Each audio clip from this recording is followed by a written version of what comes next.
ये 200 मीटर लंबी एक ट्रेन है। ट्रेन की लंबाई क्या है? 200 मीटर। एक ट्रेन है जिसकी लंबाई 200 मीटर है और यह ट्रेन 180 मीटर लंबे पुल को पार कर जाती है। कितने सेकंड में पार कर जाती है? 19 सेकंड। अभी हम आपको बताएं कि जब कोई ट्रेन किसी व्यक्ति को, किसी खंभे को अगर पार करती है तो वह अपनी केवल लंबाई को ही पार करती है, जबकि कोई ट्रेन किसी पुल को, किसी सुरंग को, किसी प्लेटफॉर्म को जब पार करती है, क्रॉस करती है, तो कुल दूरी तब कहलाती है जब ट्रेन की कुल लंबाई को हम प्लेटफॉर्म की लंबाई के साथ जोड़ेंगे, पुल की लंबाई के साथ जोड़ेंगे, सुरंग की लंबाई के साथ जोड़ेंगे, तब हमारा कुल दूरी कहलाएगा। यहाँ पर हम एक ट्रेन जो है पुल को पार कर रही है, जिसका पुल का लंबाई 180 मीटर और ट्रेन की लंबाई 200 मीटर। तो 200 मीटर प्लस 180 मीटर को जब जोड़ेंगे तो कितना हो जाएगा? 380 मीटर। 380 मीटर हो गया टोटल दूरी, यानी टोटल डिस्टेंस टीडी। टीडी मेरा कितना हो गया? टोटल डिस्टेंस कितना? 380 मीटर। कितने सेकंड में पार करती है? तो समय कितना ले रही है? तो 19 सेकेंड। समय है 19 सेकेंड। तो जब मेरा टोटल डिस्टेंस पता चल गया और टाइम पता चल गया, तो इसका मतलब हम इसका स्पीड निकाल सकते हैं कि कितना स्पीड से ये पार की थी। गाड़ी की क्या स्पीड होगी जो कि 19 सेकेंड में ये पार कर गई पुल को। इसका स्पीड हम लोग निकाल सकते हैं, चाल डिस्टेंस बाय टाइम। 19 दूनी 38, 20 मीटर पर सेकेंड इसका चाल था। लेकिन हमारा ऑप्शन में आंसर मीटर प्रति सेकंड में नहीं है, किलोमीटर प्रति घंटा में है। ऑप्शन है इसमें आपका 62 किलोमीटर प्रति घंटा, 65 किलोमीटर प्रति घंटा, 70 किलोमीटर प्रति घंटा और 72 किलोमीटर प्रति घंटा। यहाँ पर ध्यान रहे कि जब हम किसी गाड़ी की चाल या किसी की चाल अगर मीटर प्रति सेकंड में अगर दिया हो, तो उसको किलोमीटर जब प्रति घंटा में जब हम चेंज करते हैं तो 18/5 से गुना करते हैं। ये भी कारण है कि 18/5 से क्यों गुना करते हैं, ये भी हम बताएंगे। और 5/18 से गुना मीटर प्रति सेकंड में चेंज करने के लिए करते हैं। ऐसा भी क्यों करते हैं, ये भी बताएंगे। यहाँ पर मेरा मीटर प्रति सेकंड है, 20 मीटर प्रति सेकंड मेरा चाल आया। मेरा क्वेश्चन पूछ रहा है किलोमीटर प्रति घंटा में चेंज कीजिए, तो सीधे इसमें क्या करेंगे? 18/5 से गुना कर देंगे। 5 चौक 20 और 18 चौक 72 किलोमीटर प्रति घंटा के रफ्तार से गाड़ी निकली थी, जो कि 19 सेकंड में पुल को पार कर गई थी। अब हम बताना चाहेंगे इसमें कि किलोमीटर प्रति घंटा और मीटर प्रति सेकंड में बदलने का एक बहुत ही जबरदस्त ट्रिक बताएंगे, बहुत जबरदस्त टेक्निक बताएंगे, आप देखेंगे इसको। प्रोसेस देखो, ये चीज तुमको भी जाना बहुत जरूरी है।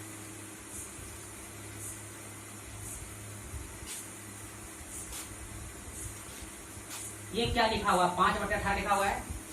आप इधर देख लीजिए क्या लिखा हुआ? 5/18। क्या 5 का पहाड़ा हम नहीं जानते हैं क्या? बिल्कुल जानते हैं। 5 का 5, 5 दूनी 10, 5 तिया 15, 5 चौक 20, 25 25, 5 छक 30, 5 7 35, 5 8 40, 5 9 45, 5 10 50 और भी बढ़ जाएंगे। अभी 5 का पहाड़ा तो मैंने पढ़ दिया और 18 का भी पहाड़ा पढ़ देंगे। 18 9 36, 18 54, 18 चौक 72, 18 25 90, 18 चौक 78 से 18 7 26 से 18 8 44 से 18 9 68 से 18 10 80 और आगे बढ़ जाएंगे। ये मेरा कॉलम है मीटर प्रति सेकंड का और ये मेरा किलोमीटर प्रति घंटा का। अगर कोई चाल पूछता है कि कोई किसी गाड़ी की चाल या किसी व्यक्ति की चाल अगर 10 मीटर प्रति सेकंड है, तो उसका किलोमीटर प्रति घंटा में क्या होगा? इसका मतलब 5 का पहाड़ा में 2 मत में चांस में आता है 10, तो 18 का में 2 चांस में क्या आएगा? 36 किलोमीटर प्रति घंटा आंसर हो जाएगा। आप निकाल के भी देखेंगे वही आंसर आएगा। अगर कोई पूछ दे कि मेरा 30 मीटर प्रति सेकंड मेरा चाल है या किसी गाड़ी की चाल 30 मीटर प्रति सेकंड है, तो किलोमीटर प्रति घंटा में क्या होगा? इसका मतलब 5 में पहाड़ा में कितने मत में 30 आता है? 6 चांस में आता है। इधर भी 18 का भी 6 चांस में पढ़ देंगे, तो 18 छक क्या होता है? 18 छक 78 से होता है। इसका मतलब 108 किलोमीटर प्रति घंटा होगा। सबसे जबरदस्त टेक्निक मेथड है, कहीं निकालने की कोई जरूरत नहीं है। बस पहाड़ा केवल जानेंगे और मीटर प्रति सेकंड को किलोमीटर प्रति घंटा में बदलेंगे और किलोमीटर प्रति घंटा को मीटर प्रति सेकंड में बदलेंगे। ये बहुत आसान टेक्निक का तरीका कि जो पहाड़ा जान गया 5 का पहाड़ा और 18 का बिल्कुल वो चेंज कर सकता है। आप देख सकते हैं 18 किलोमीटर पर 108 किलोमीटर प्रति घंटा को यदि हम मीटर प्रति सेकंड में बदलेंगे तो सबसे पहले क्या करते हैं, 5/18 से गुना करते हैं, 18 का टोटल से 6×5=30 मीटर प्रति सेकंड। ऐसे गुना किए तब आया, बिना गुना किए भी आंसर आएगा। 18 का में 6 चांस में 108 है, तो 5 का पढ़ेंगे 6 चांस में क्या आएगा, 30। आ गया आंसर। कहने का मतलब ये है कि हम लोग इसका पहाड़ा का जान लेते हैं दोनों का, कहीं कोई प्रॉब्लम नहीं होता। मीटर प्रति सेकंड और किलोमीटर प्रति घंटा बदल। चलिए अगला सवाल पूछते हैं। अगला सवाल भी बहुत अच्छा है। अगला सवाल क्या है, अगला सवाल मेरा ये बता रहा है कि किसी समबाहुभुज का प्रत्येक अंतःकोण, समबाहुभुज, बहुभुज कहते किसको है, असमबाहुभुज किसको कहते हैं? 3 या 3 से अधिक रेखा खंडों से बंद आकृति को हम लोग बहुभुज कहते हैं। त्रिभुज भी एक बहुभुज है, चतुर्भुज भी एक बहुभुज है, और पंचभुज भी एक बहुभुज है। उसमें आता है बहुभुज में एक समबाहुभुज। कहने का मकसद ये है कि समबाहुभुज है क्या, सम मतलब बराबर होता है, यानी जिस बहुभुज का सभी साइड, सभी भुजा आपस में एक दूसरे के बराबर हो, उसको हम लोग समबाहुभुज कहते हैं। तो वह एक क्वेश्चन आया है कि जैसे हम लोग त्रिभुज में सब भुजा किसका बराबर होता है, तो समबाहु त्रिभुज का सभी भुजा बराबर होती है और उसका प्रत्येक कोण 60 डिग्री होता है, इसलिए समबाहु त्रिभुज एक समबाहुभुज है। ये हमेशा ध्यान रखें। और यहाँ पर है क्या, क्वेश्चन क्या कहता है कि किसी समबाहुभुज का प्रत्येक अंतःकोण, किसी भी समबाहुभुज का प्रत्येक अंतःकोण हम लोग कैसे निकालते हैं? यदि किसी भी बहुभुज का अगर भुजा अगर साइड n है तो प्रत्येक अंतःकोण कैसे निकालते हैं? अंतःकोण निकालने का क्या टेक्निक है, इसका भी बहुत शॉर्ट तरीका हम बताने जा रहे हैं। पहले हल्का सा जरा देख लीजिए कॉन्सेप्ट बेसिक हम लोग कैसे करते हैं। यदि भुजा मेरा n है तो किसी भी समबाहुभुज, समबाहुभुज की चर्चा है, समबाहुभुज का प्रत्येक अंतःकोण पूछता है, कहता है प्रत्येक अंतःकोण बहिष्कोण का दुगना है। ये क्वेश्चन मैंने बता रहा है, समबाहुभुज के प्रत्येक अंतःकोण बहिष्कोण का दुगना है, तो इसका मतलब प्रत्येक अंतःकोण का वैल्यू क्या होता है, तो 2n - 4 × 90 डिग्री को जब हम भागा n से देते हैं, यानी भुजाओं की संख्या से जब भाग देते हैं, तो ये प्रत्येक इंटीरियर एंगल निकलता है अंतःकोण। और बहिष्कोण क्या होता है, 360 डिग्री बटे n होता है। ये मेरा बहिष्कोण का वैल्यू है, ये मेरा अंतःकोण का वैल्यू है। कहता है प्रत्येक अंतःकोण जो है बहिष्कोण का कितना होता है, तो दुगना होता है। 2 से गुना कर देंगे, दो से गुना कर देंगे तो हमको कैलकुलेशन करना है। तो 9 × 4 = 36, 4 चांस में कटा। उसके बाद क्या है, ये n साफ हो गया, तो बचा क्या, 4 दूनी 8, 2n - 4 बराबर 4 दूनी 8। 4 को भेजेंगे इधर, 2n बराबर हो जाएगा कितना, 12, और n का मान कितना हो गया, 12/2 बराबर 6 आंसर आएगा। पूछता है भुजाओं की संख्या क्या होगी, तो आया 6। लेकिन ये तो लग रहा है कि कुछ लगता है लंबा दिखाई पड़ रहा है, ये भी लंबा हो गया। लेकिन हम अब वो टेक्निक बताने जा रहे हैं जो कि मात्र 3 सेकंड वाला टेक्निक बताने जा रहे हैं। देखिए क्वेश्चन है, किसी समबाहुभुज का प्रत्येक अंतःकोण बहिष्कोण का दुगना है, तो भुजाओं की संख्या क्या होगी?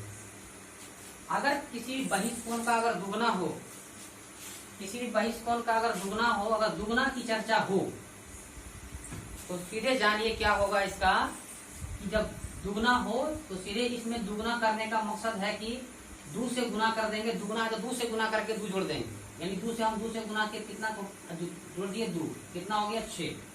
अगर 3 गुना कहेगा तो 3 में हम 2 से गुना करके हम 2 जोड़ देंगे, 3 दूनी 6, 2 कितना हो गया, 8। अगर कहेगा 4 गुना है, बहिष्कोण का 4 गुना, तो 4 में हम 2 से गुना करके 2 जोड़ देंगे, 4 दूनी 8, 2 कितना हो गया, 10।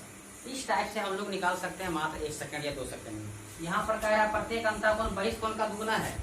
बहिष्कोण का दुगना, इसका मतलब दुगना को हम 2 से गुना करके 2 जोड़ेंगे, तो 2 दूनी 4 + 2 बराबर 6 आंसर हो गया। इस टाइप से हम लोग बनाएंगे। चलिए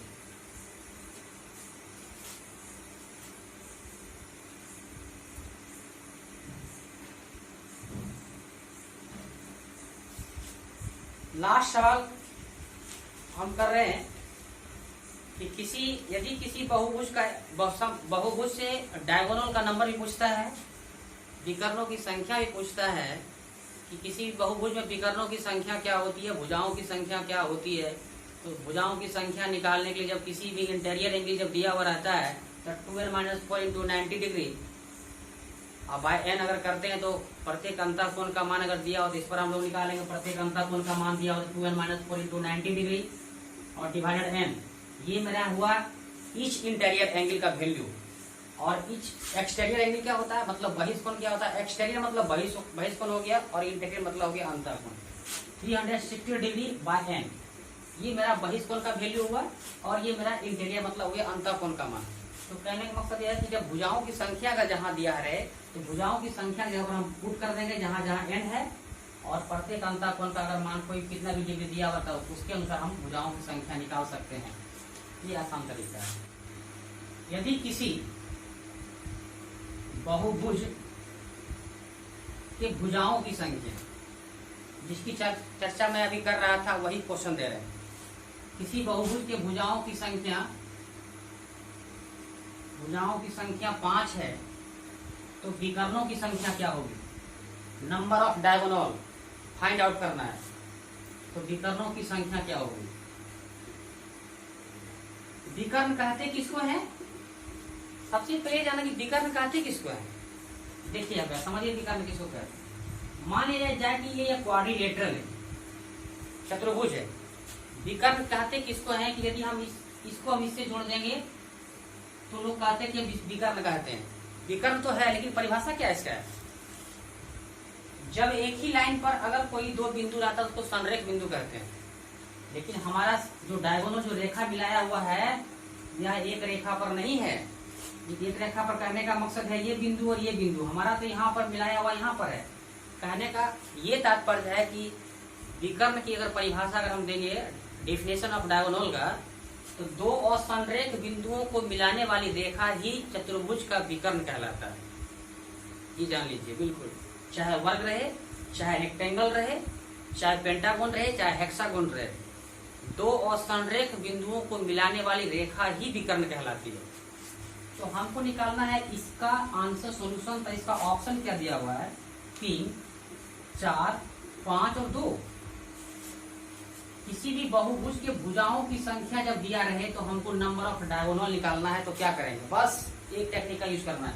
इस पर आप यदि भुजाओं की संख्या दिया हुआ है तो जहां n जो है नंबर ऑफ साइड है, नंबर ऑफ साइड आपका 5 दिया हुआ है, तो आप यहाँ पर से निकाल सकते हैं कि n का मतलब 5 है तो यहाँ 5 लिखेंगे। 5 में 3 घटाएंगे 2 और 2 से भागा करेंगे। इसका मतलब नंबर ऑफ डायगोनल कितना हो गया, 5। अगर भुजाओं की संख्या 8 दिया हुआ हो तो क्या करेंगे, यहाँ पर 8 लिखेंगे। 8 में 3 घटाएंगे तो 5 हुआ और 2 से भाग देंगे, 2 चौके 8। इसका मतलब 5 चौक कितना हो गया, 20 डायगोनल खींच सकते हैं।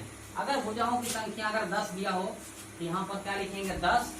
10 में 3 घटाएंगे 7 और 2 से भागा देंगे, 2 बचे 10, 7 बचे 35। इस टाइप से हम लोग नंबर ऑफ डायगोनल बिल्कुल तेजी से, फास्टली से हम लोग कम समय में निकाल सकते हैं। फिर हम कल एक ये जितना भी चला है सब ये क्वेश्चन पूछा हुआ सवाल था, मैंने आपको करवाया।